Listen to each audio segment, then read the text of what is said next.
सगळ्या महिलांना आमंत्रित करण्याचं एक महत्त्वाचं कारण म्हणजे आपण आपल्या शाळेमध्ये इको क्लब स्थापन केलेला आहे। आपला इको क्लब आधीच स्थापन झालेला आहे, पण आजच्या दिवशी आपल्याला काय करायचं आहे की प्रत्येक पालकांनी जास्तीत जास्त झाड लावलं पाहिजे, झाड जगवलं पाहिजे, यासाठी आपल्याला हा उपक्रम आज घ्यायचा आहे। आता इको क्लब म्हणजे काय की जो पर्यावरणाचा समतोल जातोय तो समतोल जाऊ नये।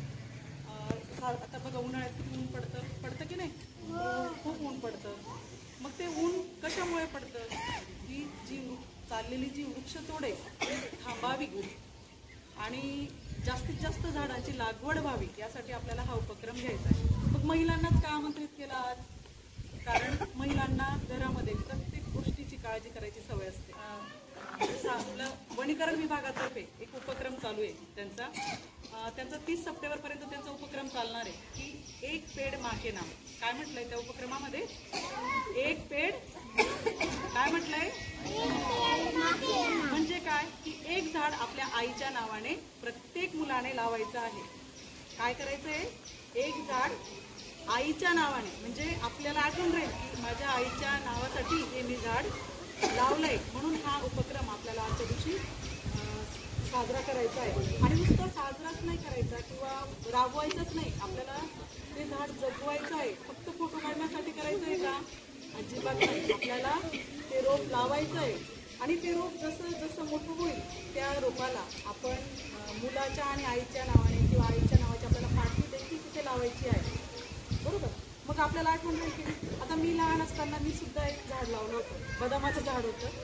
त्या झाडावर माझं तेव्हा जे घरी नाव म्हणतात ते नाव त्याच्यावर अजूनही टाकलं होतं आणि अजूनही मी मामांच्या गावाला शिकली। त्या झाडावर म्हणतात की हे झाड आहे ना राणीचं होतं, म्हणजे तिच्या नावाने लावलेलं होतं। आजही त्यांना सगळ्यांना आठवण आहे।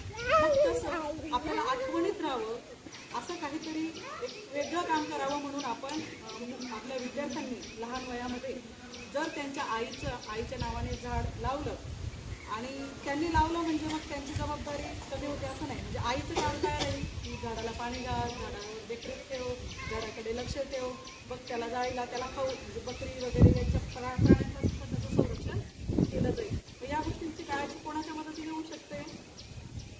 कोणाच्या? आईच्या। मग आईने जर आपलं बाळ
लावली पाहिजे। पर्यावरणाचा समतोल आपल्याला त्याच्याने जास्तीत जास्त राखता येईल।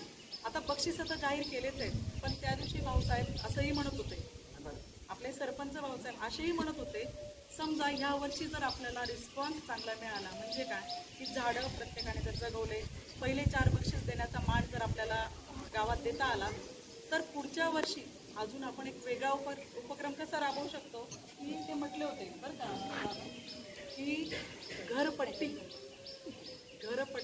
सुद्धा माफ केली जाईल. जर जास्तीत जास्त झाडं आपल्या गावामध्ये जर लावली गेली तर काय होणार आहे? काय होणार आहे? पुढच्या वर्षी बरं, आता नाही. हा उपक्रम केव्हा? 4 बक्षिसं जेव्हा आपल्या गावामध्ये दिले जातील तर भाऊसाहेब म्हटले की मी आपल्या ग्रामसेवक भाऊसाहेबांना सांगून आणि आपल्या गावाचा योग्य निर्णय मीटिंगमध्ये घेऊ. जर जास्तीत जास्त झाडं जगवली तर आपण हाही उपक्रम राबवू. इतके चांगल्या गोष्टी आपल्या ग्रामपंचायत, आपल्या शाळा, आपलं गावाचं सहकार्य या सगळ्यांवर चालतं. मग आपण हा उपक्रमाला जर प्रोत्साहन दिलं, महिलांवरच जास्त असते. महिलांनी जर झाडाची काळजी घेतली, तुम्ही घरासमोर लावा, दारासमोर लावा, तुम्ही बांधावर लावा, तुम्ही शेतात लावा, कुठेही लावा, पण बक्षीस घेण्याचा चान्स सोडू नका.